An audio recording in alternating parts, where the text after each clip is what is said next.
sabe cómo, nadie sabe cómo, nadie sabe. Muy bien, nuevamente Nadie Sabe Cómo, y ya con la anunciada mesa de la seguridad. Señores, profesionales, muy buenas tardes para todos. ¿Cómo están ustedes? Buenas tardes, ¿cómo te va? Muy bien. Buenas tardes. Buenas tardes para todos. Buenas tardes. Bueno, hace unos días había estado pensando en un tema, en algo que había quedado olvidado en la ciudadanía, pero que nos había llegado profundamente y nos había tocado. El tema de Sebastián Pira. Ustedes recordarán ese caso trágico que ocurrió hace 14 años en Salta y Oroño, si no me olvido. Bueno, ese chico que atropelló a dos menores, creo que murieron las dos, o hay una que quedó en estado prácticamente... Las dos fallecieron. Bueno, hoy justamente me estaba enterando a través del informativo que hubo un allanamiento en una vivienda de la zona norte tratando de encontrar a Sebastián Pira. Bueno, ¿por qué ustedes, ahora que se tocó nuevamente el tema y que me había venido el recuerdo hace unos días, ¿por qué no lo actualizan más o menos cómo está y cuál es la situación judicial de este muchacho en este momento? Mira, yo te voy a hacer un comentario, esto fue en el año 97. 97. En el año 97, cuando se produce el hecho, él se da la fuga, es detenido, después se da la fuga nuevamente, cuando sale procesado o es procesado, cambia la carátula de homicidio culposo a homicidio simple, él toma conocimiento o por distintas infidencias o por el conocimiento, por el asesor letrado que le comenta que se va a producir este cambio de carátula, y de ahí él se evade. Se evade evitando de que él cumplir la detención. Entonces acá tenemos que ver dos aspectos. Antes de entrar al tema jurídico propiamente hecho, lo que está pasando hoy, Exacto. Yo te diría que tenemos que tomar el aspecto, qué fue lo que pasó realmente ahí, por qué ocurre esto. O sea, desde el punto de vista de seguridad podríamos decir que lo que pasó con Pira puede pasar en cualquier momento y en cualquier calle. ¿Por qué? Porque los semáforos no están sincronizados, porque los controles de tránsito no son adecuados, porque la gente está acostumbrada a que cualquier cosa que ocurra, a la autoridad que vaya a imponer una medida le digan: vos no sabes nada, vos no me perjudiques, a mí no me pueden venir a decir lo que tengo que hacer, yo tengo libertad para moverme. Esos fueron los elementos que rodearon este caso cuando llegó la primera detención, cuando llegó después el procesamiento, y así llega al momento del procesamiento, que estaba en libertad en primera instancia de homicidio culposo, y después se transfiere o se cambia la carátula a homicidio simple. Con respecto a la detención de él tiene una captura internacional, que después vamos a ver con el resto del panel los detalles de qué es el homicidio, por qué el homicidio. Él tiene una captura internacional que, estando en un país europeo, tienen por norma... En Holanda, creo. En Holanda, exactamente, por norma, que esa persona espere el momento de la extradición o la definición de la extradición en estado de libertad. Él, aprovechando ese estado de libertad, se da la fuga, lo que hace que Holanda también le pide una captura internacional sobre él. Hay muchas versiones sobre el destino de él, versiones que creo que ni yo ni ninguno del panel podemos confirmar. Exacto. Pero hay países, como Israel, por ejemplo, que no permite la extradición. O sea, no corren los elementos de la extradición. Por lo tanto... Para ninguno de estos casos. Para ninguno de estos casos. Está claro. Eso es lo que está ocurriendo. Sobre el allanamiento en particular, creo que son datos que se tiene por policía o por el tribunal, y que de alguna manera o de alguna... Es una forma de aplicar la ley, es tratar de buscarlo de acuerdo a uno de esos datos, tratar de realizar allanamiento, pesquisa y demás, tratando de detener al mismo. Doctor Ruiz, cuando hay extradición, ¿es un convenio entre ambos países o es algo que compete a todos? Bueno, cuando todos los países tienen convenio, tienen pactos, y ahí es donde nace el derecho de extraditar o no, y cada país tiene su reserva. Pero volviendo al caso de Pira, fue un caso muy especial, y eso también muestra a veces lo lento que funciona el aparato judicial. Y no fue problema de los jueces, sino a veces de cómo estamos organizados. Esto empezó cuando vos contaste lo de Pira, me empecé a recordar. Esto empezó estaba de turno instrucción 13 a cargo del doctor Barbero, y estaba corrección octava al cargo del doctor Vistoletti. La confusión era... ¿Están en la actualidad? No, ninguno de los dos. Uno, Vistoletti, defensor del pueblo, creo que era Vistoletti. A veces lo confundo con Capozuca, que nosotros también estuvimos en la defensa. Otro caso resonante. También, sí. Defensa de Buratovich. Defensa de Buratovich. Fuimos defensor de Buratovich. En el caso de Barbero, la causa de Vistoletti lo encuentra responsable en el homicidio, y dice que no actúa ni por imprudencia ni por negligencia. Imprudencia sería la figura más exacta, y considera que hay dolo eventual. Cuando lo pasa a instrucción, en instrucción 13, ahí es donde se fuga este chico. Lamentable fue lo lento, porque Sí. la prueba estaba cautelada, la policía había cautelado toda la prueba. Ya tenían las personas, tenían el resultado. Yo particularmente considero que, muchos se van a enojar conmigo, pero es lógico, no considero de que hubo dolo eventual.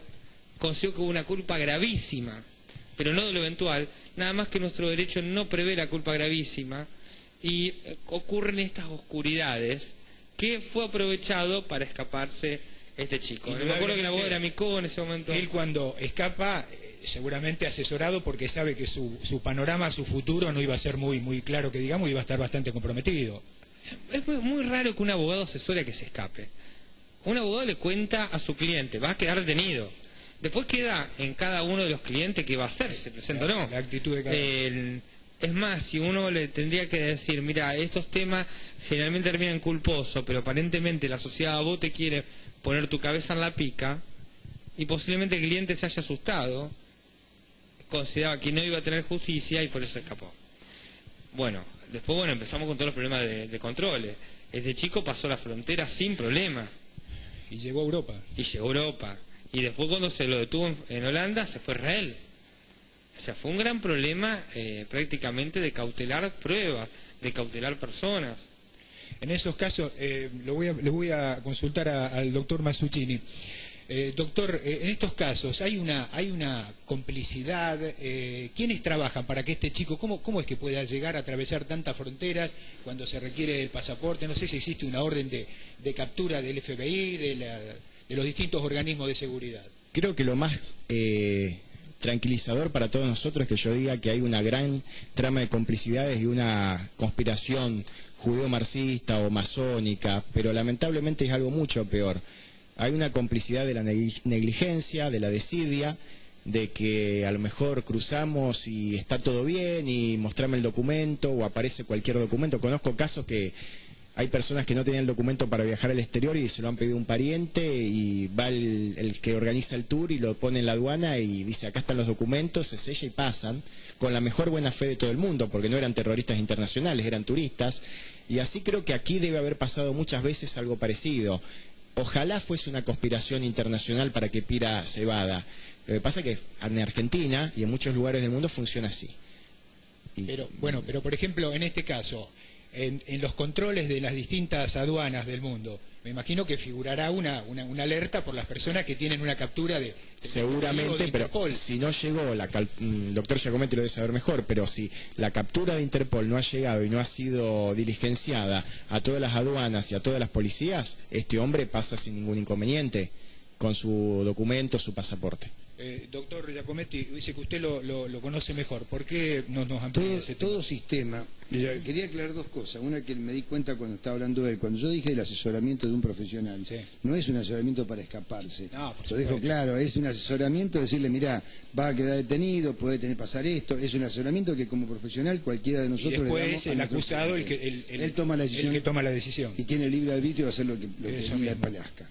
El tema de las comunicaciones es muy sencillo. Desde el momento en que una comunicación llega a una jefatura con una captura determinada hasta que se traslada a todas las aduanas y a todo el Ministerio del Interior, pasa un transcurso del tiempo. O sea que la persona, mientras estaba enjuiciada acá, muy posible que ya sabiendo que estaba por salir el homicidio simple, es muy posible que ella haya viajado. En ese momento no tenía captura por nadie, porque el proceso en provincia de Santa Fe no va a estar comunicado a Buenos Aires, a la dirección de Migraciones, hasta tanto no tenga un proceso firme. Está en un proceso. Entonces, en ese proceso, la persona cuando se escapa, Migraciones no tiene conocimiento, sale al exterior. Desde el momento que toma conocimiento de Migraciones y lo empieza a dar, lo va a dar en toda la aduana de la República Argentina y a las embajadas, pero no le va a dar a todas las policías que están trabajando a nivel internacional. Tiene que venir todo un proceso. Ese proceso no es simple y eso demora un periodo de tiempo. Eso hace que él se pueda manejar libremente. Es cosa tan simple como Ahora. podemos hacer un mensaje, podemos votar ya en un reality show y eso puede estar en todo el país, pero no podemos mandar una captura internacional desde un juzgado en una hora. Así funciona el sistema. Así funciona el sistema. Te quería preguntar, Ferrara, se decía que cuando estuvo detenido Pira en Holanda, desde Argentina no se le había suministrado la necesidad, la importante materiales para que, o las pruebas suficientes como para que quede detenido. ¿Fue algo así? ¿Fue también negligencia también de la justicia argentina no hacerle llegar eso que pretendía la justicia holandesa? Tanto como para contestarse esa pregunta no te la puedo hacer acabadamente, atento que no estuve en el expediente y no conozco bien más allá de la información que tanto mi socio como el doctor Giacometti tenemos. Puede haber también una negligencia, o no sé si negligencia o un retraso, como pasa comúnmente con la justicia de nuestra provincia. Con respecto a que si Holanda requería algo de Argentina y no tenía, y por eso pasa lo que pasa con Pira, puede haber algo de eso, pero también hay negligencia de parte de Holanda, porque muchas veces uno cree que solamente Argentina es un país que adolece de muchas cuestiones, y no lo es, y esto es digamos, una respuesta a ello. Obviamente también hay que tener en cuenta, y esto corre por mi cuenta, valga la redundancia, que Pira tenía una logística que no podía llegar a tener cualquier persona normal. Logística en el sentido económico, o sea, quiero salvaguardar también el tema de dejar bien en claro el tema profesional, pero no porque seamos abogados, porque siempre la equivocación de la gente cree que el abogado defensor, sobre todo penalista, está asociado al justiciable. O sea, si es delincuente el justiciable, es delincuente el abogado penalista, porque defiende intereses turbios. No solamente el abogado lo que pone en cabeza del justiciable es la información que le suministra el juzgado, que pudo haber sido vital como para que se denote la prófuguez de Pira y que haya decidido evadirse. Ahora, negligencia hay de todo, pero muchas veces pasa por el engorroso del trámite. Lo que decía Adrián es verdad, muchas veces las órdenes de capturas no se comunican en la inmediatez que se necesita una orden de captura, y nosotros hemos tenido clientes que han pasado la frontera teniendo captura de Interpol, pero 2 o 3 veces por semana, a tal punto que un juez de instrucción en aquel momento, nada que ver con Pira, le pregunta a un detenido nuestro cómo hacía, parecía que había todo un complot, como decía acá Rodrigo. No existía complot. Existía una gran falencia que existe en todo el sistema en la comunicación de las capturas. Completando un poquito lo que es la extradición, no se extradita cualquier delito. Tengamos presente de que solamente aquellos delitos que por su gravedad, por su aberración, hacen que los estados estén interesados de que una persona sea trasladada a otro país. Si Argentina no puede comprobar que esta persona ha cometido homicidio, y no es un homicidio culposo, no se va a extraditar. Hay una responsabilidad del juez exhortante, o sea, el juez que está haciendo la investigación, de demostrar al país que recibe, que tiene que extraditar,